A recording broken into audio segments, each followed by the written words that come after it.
Okay, so most of you seem to have problem with the orthogonal functions, what I understood from your pre-reports. So, I will be kind of reviewing orthogonal functions and make some introduction to Legendre polynomials. I was planning to do this addition of spherical harmonics as an example on Wednesday, but probably it would be better if we do it today, so that it will make more sense to you. Now, when you think of functions, just you can think of them as vectors in a vector space. That's just kind of an abstract notation of vectors. What do we know about the ordinary three-dimensional vectors? If you have an arbitrary vector, then we know that we can choose some basis. By choosing a coordinate, basically, we are choosing independent vectors, let's say x hat, y hat, and z hat. And every vector we can write in terms of these. So we have the Vx, the y component, plus the z component. Well, these three basis vectors, you don't have to choose them unit vectors, you don't have to choose them orthogonal, but they have to be independent of each other. Meaning that if ax hat plus by hat plus cz hat, if this is equal to 0, then a should be equal to b, should be equal to c, and they should all be 0. None of them should, you should not be able to write any one of them in terms of the other ones. Basically, the same thing holds for function spaces. So you choose a basis for your function space, and then the problem is you have to define kind of a scalar product also in function space. So if here we define the scalar product of two vectors as v times v prime is equal to the product of their magnitudes times cosine of the angle between the two, or you say that this is Vx, V prime x plus Vy, V prime y plus Vz, V prime z. Now this is a scalar product. You have to define some kind of a product also in function space. And then whatever you do with three-dimensional vectors, you can do with the functions. Now the definition of the scalar product in function space is kind of arbitrary. Most of the time what you do is you just choose a set of functions, define in a suitably chosen domain, and then you define their product of two functions, f and g.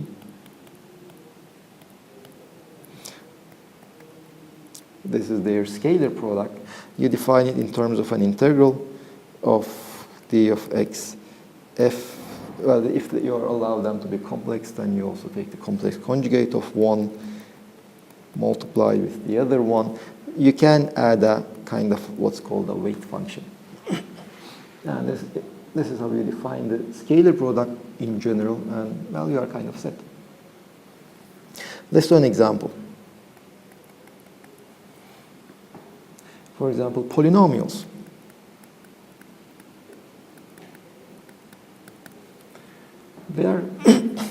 There's x to the power n. They are complete. We know that from the Taylor theorem. Taylor expansion tells me that any function I can write as a summation of these x to the n with suitably chosen coefficients a n. Any function can be written in this form. In this case, let's say I can define a scalar product in the form f of x and g of x.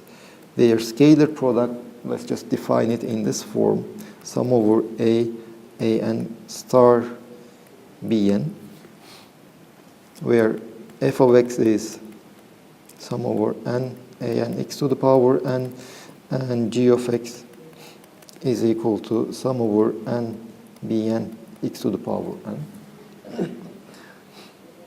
And they are complete. X to the n form an orthonormal basis.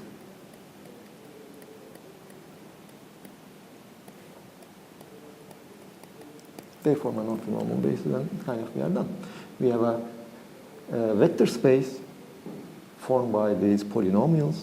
They are orthonormal, they are orthogonal to each other, the basis vectors, with this scalar product definition.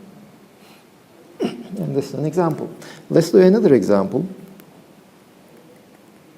But this time let's choose polynomials.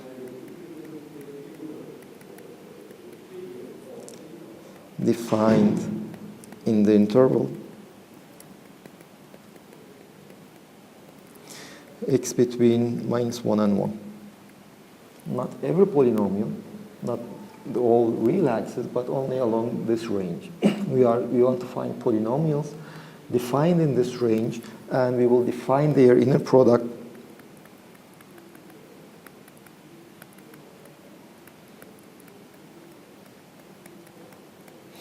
let's say f and the the scalar product of f and g to be the integral from -1 to 1 dx f of x g of x.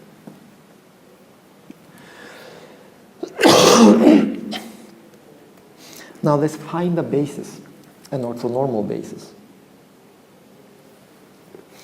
Let's start with the lowest degree polynomial, a constant. Let's say f0 of x is equal to 1 over 2, or 1 over square root of 2.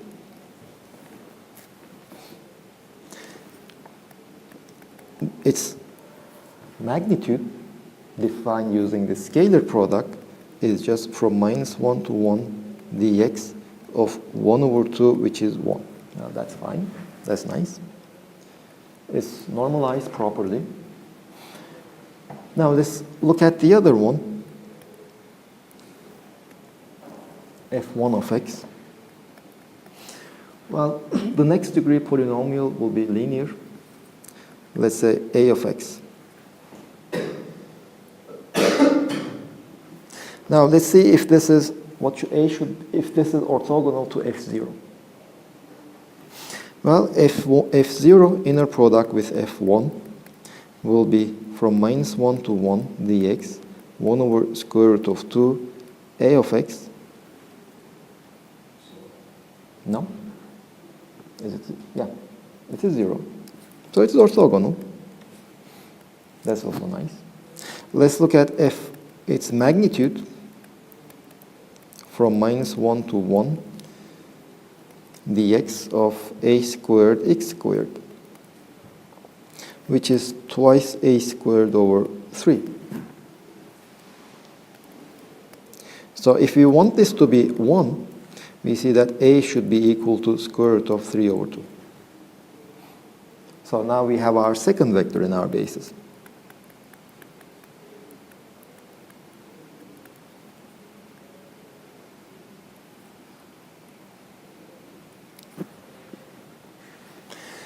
Now let's see the third one. No, sorry, this is f1, not f2. Now the f2, well, the next in degree of the polynomials will be a second order polynomial, ax squared. Let's see if this is orthogonal to f0 and or f1.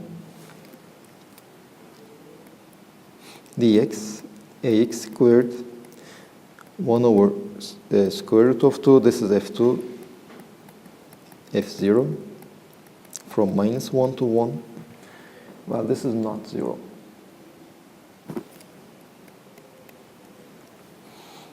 So they are not orthogonal to the other vector. It's not orthogonal to f2, but we can fix it. We can fix it by, let's say, adding another constant.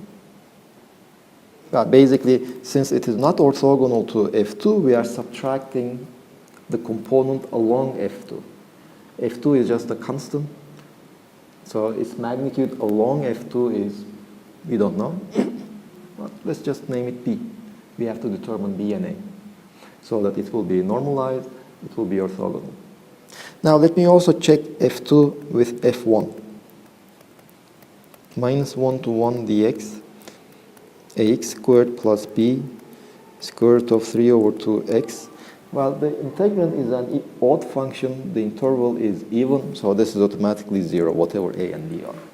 So the only problem was with f0, and it's not orthogonal to f0. There is a component in the direction of f0 which we have to subtract. So by this constant b, will be basically subtracting the component of ax squared in the direction of f0.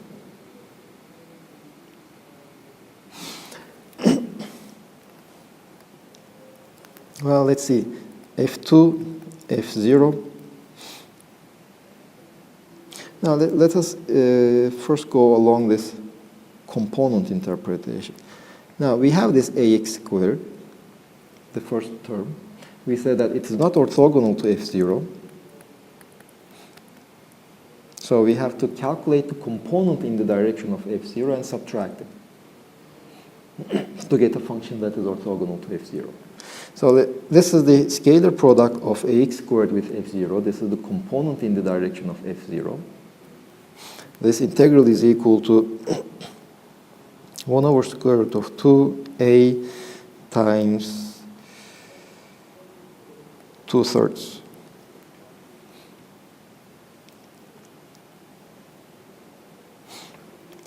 So f2 of x should be ax squared plus square root of 2 over 3a. This is the component in the direction of x0. Of course, I have to subtract it, not add it, multiplied by f0, which is 1 over square root of 2. So these cancels. So this should be a times x squared minus 1/3. Let's see if this is orthogonal to f0. My claim is that it is orthogonal to f0. So we have f2 scalar product with f0. This is a from minus 1 to 1 dx, x squared minus 1/3 times 1 over square root of 2. This is a over square root of 2, x cubed over 3 minus 1 over 3, x from minus 1 to 1. This is a over square root of 2, 1 over 3 minus 1 over 3. No, this is x. Minus, when x is minus 1 over 3, minus 1, this is minus 1 over 3 plus 1 over 3.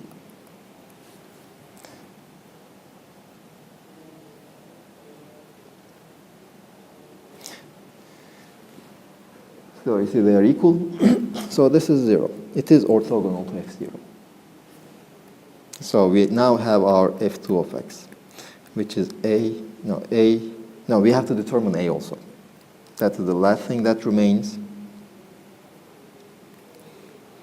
f2, this will be equal to a squared dx, x squared minus 1 over 3 squared from minus 1 to 1.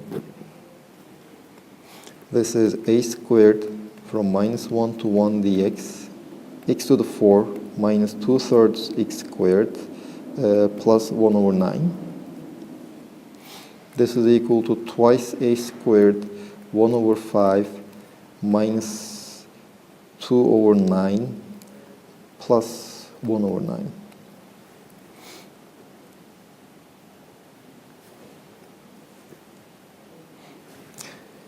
So this is 2a squared 9 minus 5 over 45, 8 over 45, a squared, this should be equal to 1. And hence a is equal to square root of 45 over 8, which is, let's see, 45 is 9 times 5, so it is 3 square root of 5 over 2 square root of 2. And f2 of x is equal to 3 over 2 square root of 5 over 2 x squared minus 1/3.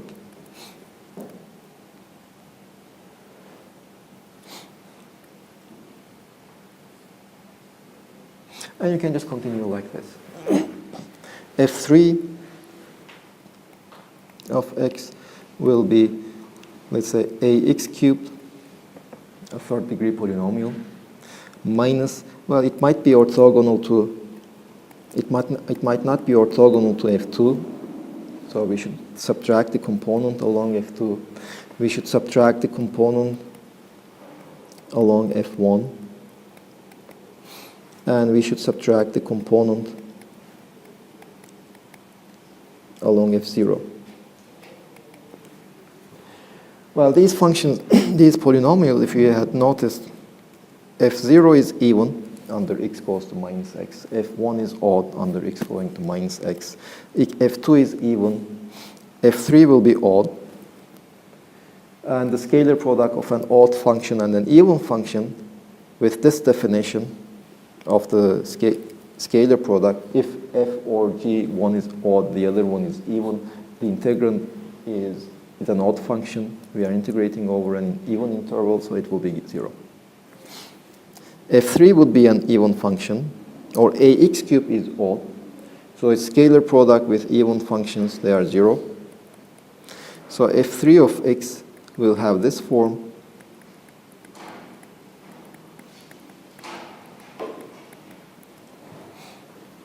This will be orthogonal to f1, f2, f3, f1, f2, and f0. They are orthogonal to all other functions. And you should normalize it to 1. And from which you obtain what a should be.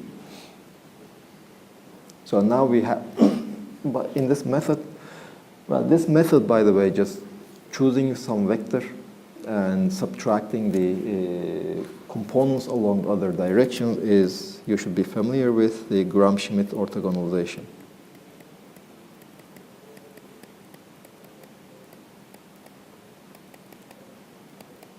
You should have seen this in 260. So that's basically what I did. I started with the polynomials, the x to the n. In fact, I start with x to the n. I just define a different inner product, and in Taylor series,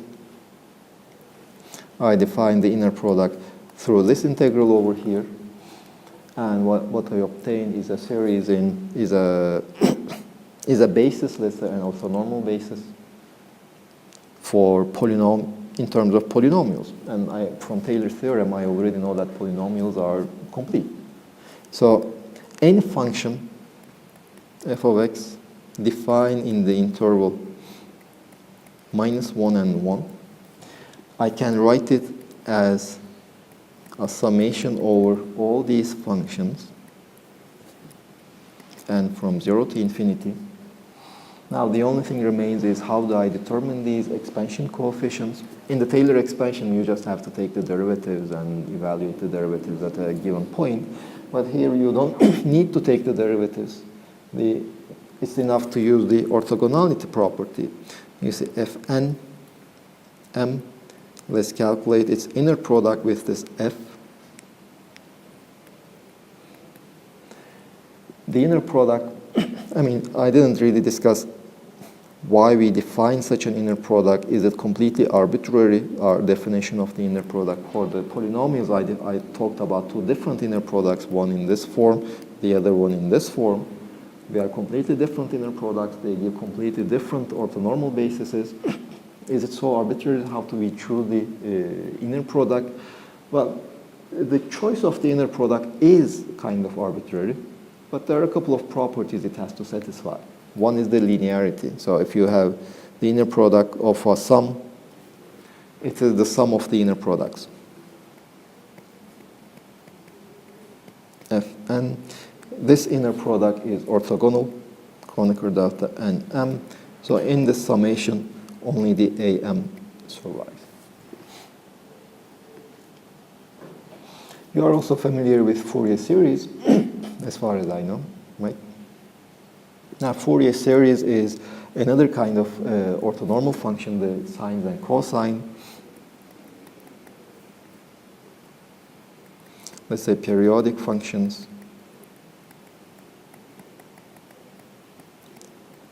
with period.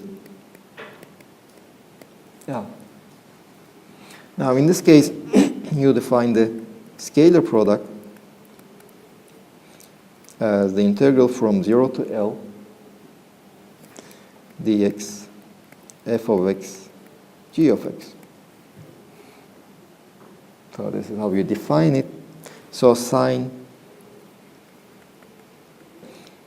mx over L and cosine mx over L m 2 m pi x over L.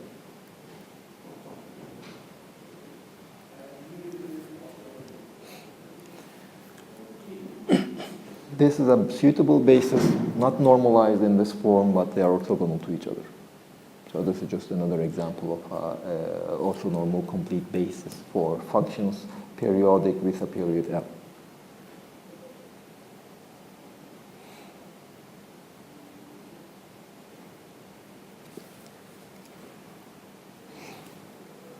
Now, in terms of the functions, you don't really need to know the special properties of special functions. Eventually, you will learn them, but you don't have to rush and try to memorize all of them. I mean, what we need, we will eventually, I mean, in the exams, you will have it while you are doing your homework. You can just check the book, etc. But you just need to know what their general properties are. So that is are they orthogonal to each other? How are they normalized, etc. Those are the things that you need to know. Now, what are the functions that we are most of the time interested in? Well, we have this potential. We said that we can write this potential in terms of our charge distribution through such an integral. So here we are interested in this function 1 over r minus r prime. So we would rather express it in different forms, and depending on our problem, one form or the other form might be simpler for us. So what are these r and r prime? Now, in general, let's just choose our coordinate axis. R will be this vector over here where we are evaluating the potential. R prime will be this point over here, which is contributing to the potential at the point R. And let's say r minus r prime, this is equal to square root of r minus r prime squared, which is square root of r squared plus r prime squared minus twice r prime cosine gamma, where gamma is this angle over there.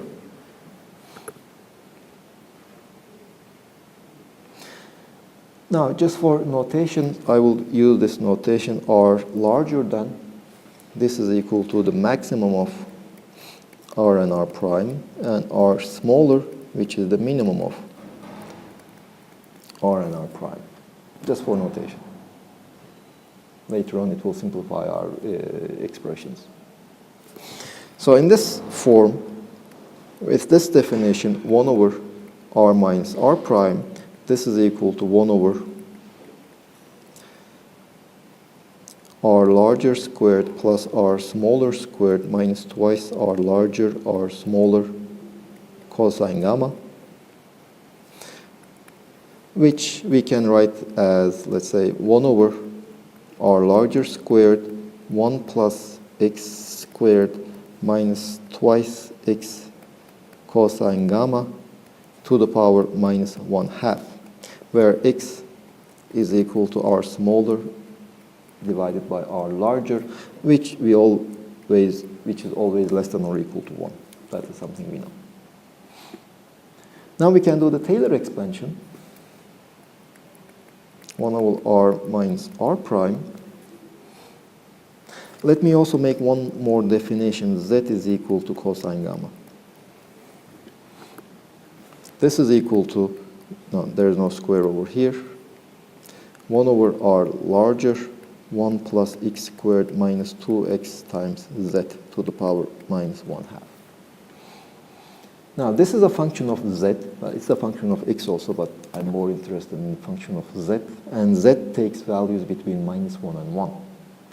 So if we have a complete basis in this region, then we should be able to write this in terms of that complete basis. Well, we had already identified one, at least a few elements of that basis. F0, F1, F2. Well, F3 we didn't explicitly evaluate it, but you know how to evaluate it.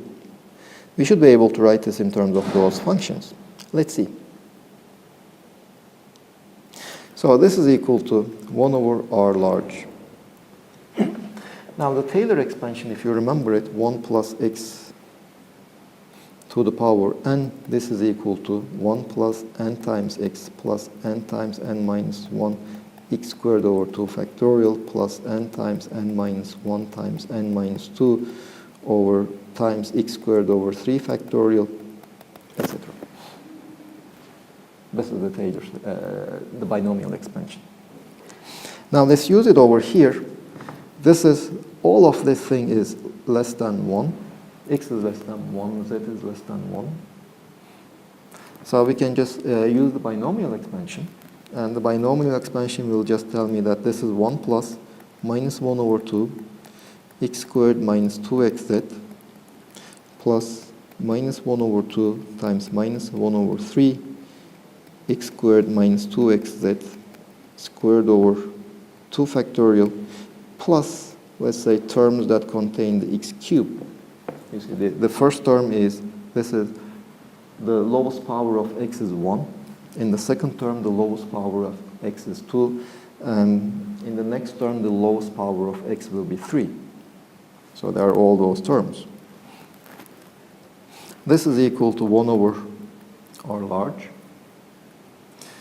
1 minus x squared over 2 plus xz. Now this is minus 3 over 2, not 1/3. And let's say plus 3 over 4, 2zx minus 2zx squared over 2, plus terms that are of the order of x cubed. Let's just combine them again, organize them. I have this constant term plus x times z plus x squared times, I have the minus 1/2 over here, and here I have 2 squared is 4, it will cancel this 4 over here, so I have plus 3/2 z squared.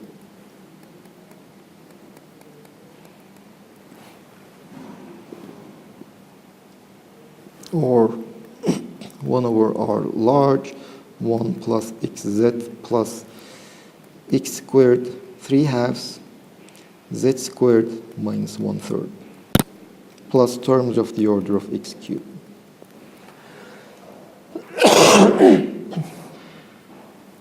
This is 1 over r minus r prime. And kind of we are done. You see, if you remember our expression of f0, f0 was 1 over square root of 2 of x. f1 of x was, well, this is f2.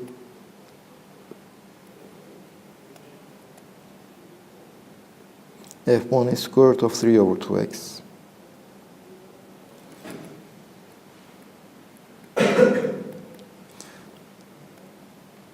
f1, and this is f2. Well, you see, this constant term is proportional to f0. This term is proportional to f1, the coefficient of x. In this term, the coefficient of x squared is proportional to f2. And, well, they are given a different name, 1 over r minus r prime. This is equal to 1 over r larger sum over n. If you just do all the other terms, you get some polynomials, and those polynomials are what we call Legendre polynomials, PL of x, PL of z.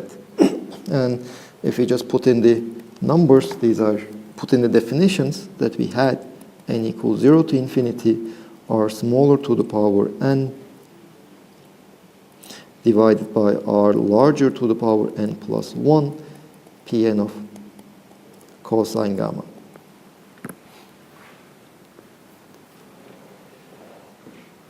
At least this expansion achieved one thing.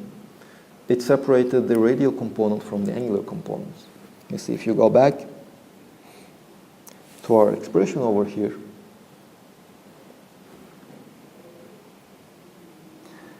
and this 1 over r minus r prime has angular dependence, radial dependence, etc. Now we have separated the radial dependence and the angular dependence. That is one achievement at least. And in particular, if you are interested in the potential along the z-axis only, not an arbitrary point, but only along the z-axis, in that case, gamma is nothing but the theta coordinate of r prime. So we are also separating the angular dependence of r and r prime.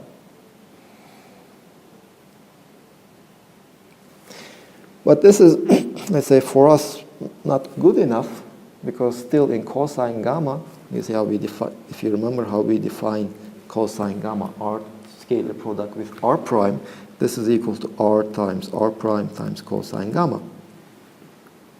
On the other hand, if we already know the components of r and r prime, if we know their angular coordinates, and that product just becomes cosine theta prime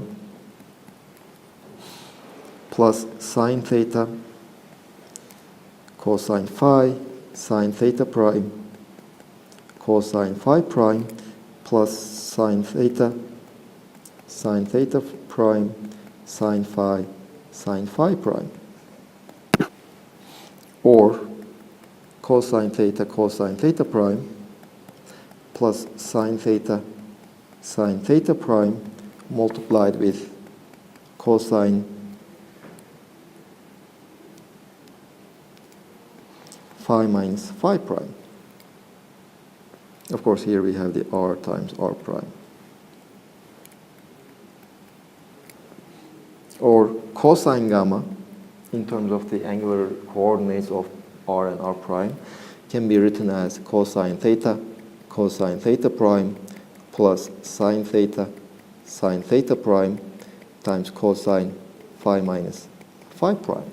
Okay, we did separate the radial dependence of r and r prime from their angular dependences, but we couldn't yet separate the angular dependence of r and r prime.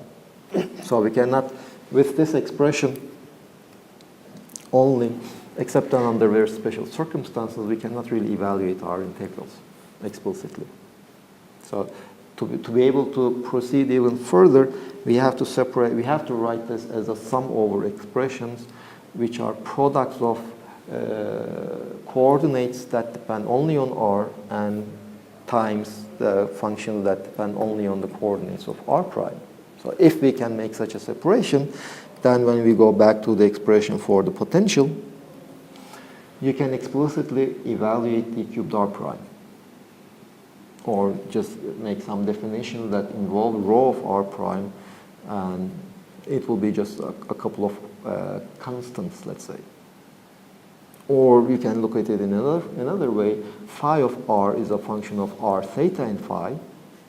So we should be able to find some orthonormal basis of these coordinates r theta and phi, and expand phi in terms of those orthonormal functions, those functions.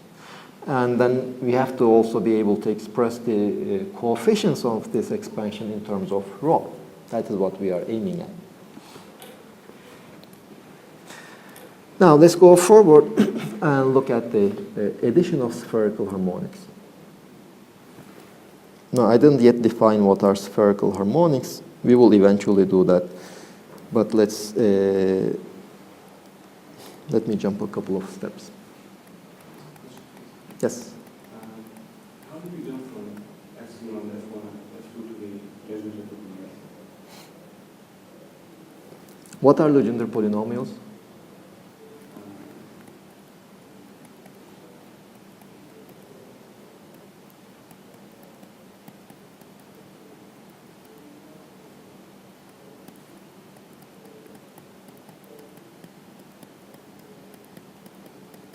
These are the definitions.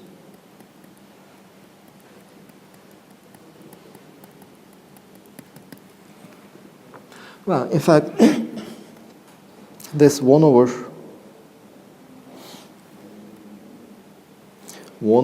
square root of 1 plus x squared minus twice x cosine gamma is what is called the generating function for Legendre polynomials.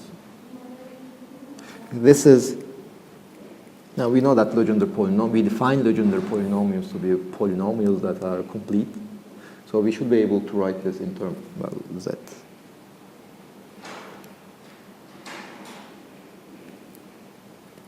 This is by definition. And from 0 to infinity, well, we can Taylor expand it in powers of x. We know they are complete. And the coefficients are what we call the Legendre polynomials. That is what I know. Then, of course, starting from this generating function, you have to show that they are complete, they are orthogonal, they are normalizable, etc. So this is the definition. So that's why I could jump it.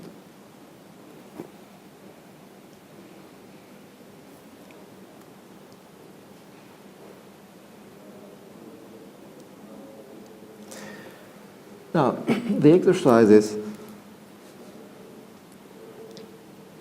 we will be calculating the potential of a point charge. Well, we already know what the potential is, but we will just calculate it using a different method, using separation of variables.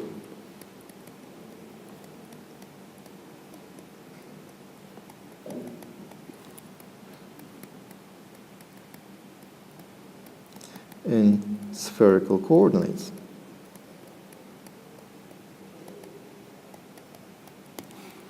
This is what I will do.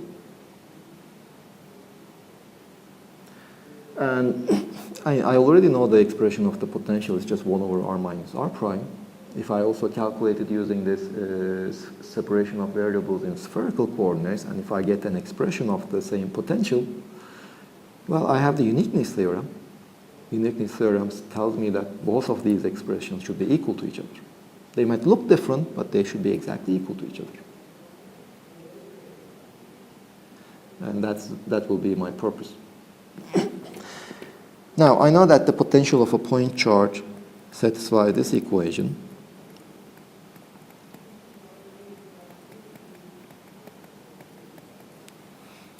Now, the trick I will be using is this one. So this is where my charge is. That's a Q. This is Q, sitting at the point r prime. I will imagine this sphere of radius r prime. Now, I'm using spherical coordinates. That's the reason why I consider that sphere, because I'm dividing my space into two regions, region 1 and region 2. If r, let's say, r is less than r prime or r is larger than r prime,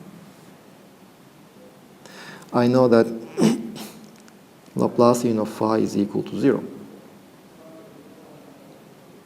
So I will be solving the Laplace's equation in region 1 and region 2. Then there is a surface charge density over there. And the surface charge density is q over r squared,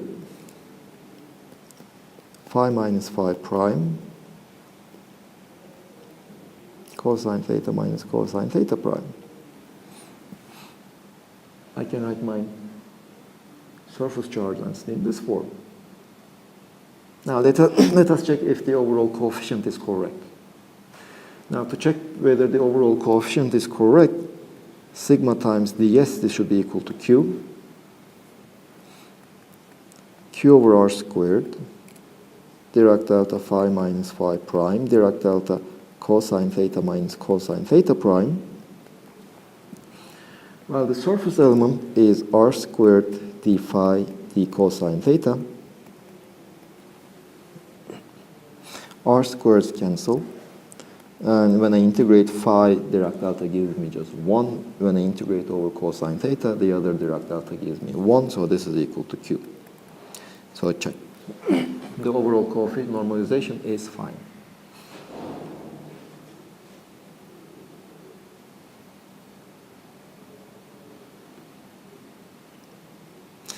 Well, I will be solving the Laplace equation in region 1 and region 2. In region 1, the potential should be finite. In region 2, the potential should go to infinity at 0. At infinity, it should go to 0 at infinity. And furthermore, I have a surface charge density connecting region 1 and region 2, and I know what the discontinuity is from region 1 to region 2.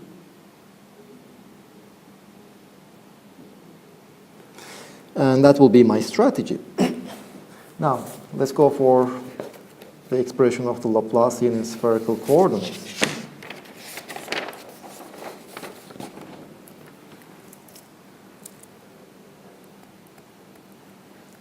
This is equal to 1 over r squared, del by del r squared, del phi by del r, plus 1 over r squared sine theta, del by del theta, sine theta, del phi by del theta, plus 1 over r squared sine squared theta, del squared t by del phi squared. No, not t, phi.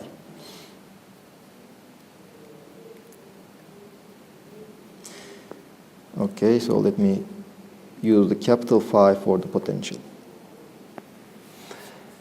Now, I will make one change before proceeding. I will say that, okay, so z is equal to cosine theta. Instead of the angle theta, I will use the coordinate z, so that it will simplify my computations a bit. Now, the derivative with respect to theta, only cosine theta. So z takes values between -1 and 1. Now, del by del theta is equal to derivative with respect to z, the derivative of z with respect to theta, so that is minus sine theta.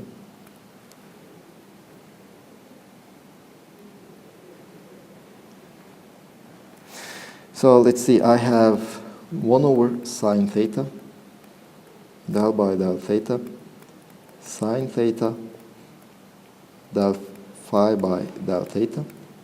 This I have to convert into derivative with respect to z. This is equal to 1 over sine theta. Well, del by del theta is minus sine theta, del by del z. And then I have sine theta. Del by del theta is again minus sine theta, del by del z. Well, these minuses, they cancel this sign, and what I have is del by del z, and here I have sine squared. Well, sine squared is 1 minus z squared, del phi by del z. So in terms of these coordinates, my Laplacian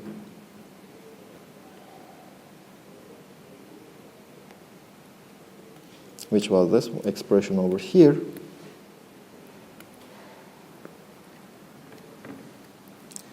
well, here I have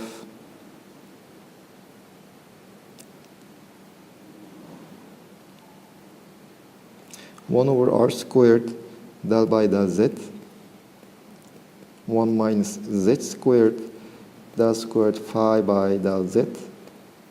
No, not del squared, del phi by del z. And here sine squared is nothing but 1 minus z squared. Yeah, at least I don't have all these signs, sign of this theta here and there. So that is the simplification I achieved. And, well, let's give a break now.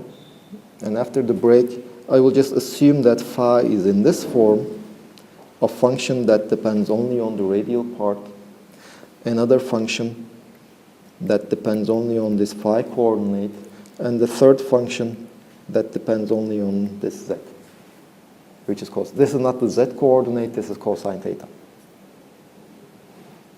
And then try to determine what r, phi, and z satisfy, what kind of equations they should satisfy.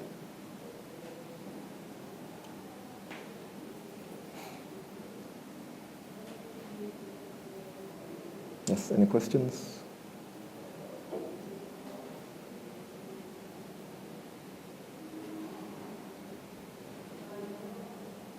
Okay, so let's give a break, and after the break we will continue.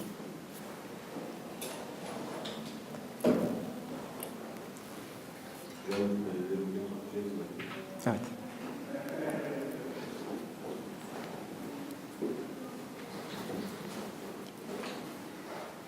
Peki öğleden sonra ders yapalım mı? Bu seferlik evet.